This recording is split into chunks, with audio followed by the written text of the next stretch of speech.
போற போக சொல்லிட்டு போயிடுறது பெரியார விமர்சிக்கிறாங்க. 2002 காலகட்டத்தில் பிசிகாவோட அதிகாரப்பூர்வ எடு தாய்மன் அதுல 9 மாதங்கள் கற்ற வருது. என்ன கற்ற? பெரியார் ஒரு மறுபரிசீலனை. அந்த கற்றை எழுதியவர் ரவிக்குமார், முனைவர் ரவிக்குமார். பெரியார மறுபரிசீலனை பண்ணும் அப்படின்னு 9 மாதம் கற்ற வருது. பெரியார மிக கடுமையாக விமர்சிச்சு கடைசியில கற்றை முடிக்கிறாங்க. முடிக்கிறப்ப ரவிக்குமார் எப்படி முடிக்கிறார்னா, பெரியார் மறுபரிசீலனை கற்றை நிறைவடையலாம், ஆனால் பெரியார் மீதான தலித்துகளின் மறுபரிசீலனை தொடர்ந்து கொண்டே இருக்கும். அம்பேத்கரை ஏற்றுக்கொண்ட அம்பேத்கரியவாதியான ரவிக்குமார் பெரியார மறுபரிசீலனை பண்ணணும்னு சொன்னார்னா காரணம் என்ன? பெரியாரும் அம்பேத்கரும் ஒண்ணு இல்லைன்னு அர்த்தம். அப்ப நீங்க பெரியார விமர்சிச்சப்ப நீங்க பாஜக கிட்ட காசு பண்ணீங்களா? சங்கியா செயல்பட்டீங்களா? RS ஓட பிள்ளையா செயல்பட்டீங்களா? என்னது யார கேட்டாலும் பாஜக பீட்டிங்கிறது? அண்ணன் திருமா சொல்றாங்க RSS பெற்ற பிள்ளைங்கிற. பிரசவம் பார்த்த செவிலியர் வந்து அண்ணன் திருமா தான். அவர் முதல்ல பிரசவம் பார்த்த யாரு இல்ல, மூத்த பிள்ளை RSS மூத்த பிள்ளை கமலஹாசன்.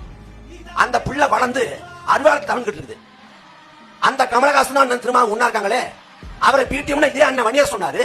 எப்ப அவரை வந்து பிடிஎம்ல இருந்து எந்த பக்கம் கொண்டு வந்தீங்க? உங்களுக்கு பிடிக்கலன்னா பிடிஎம் சொல்லிட்டு போறது. இதெல்லாம் ஒரு கேடி கூத்து.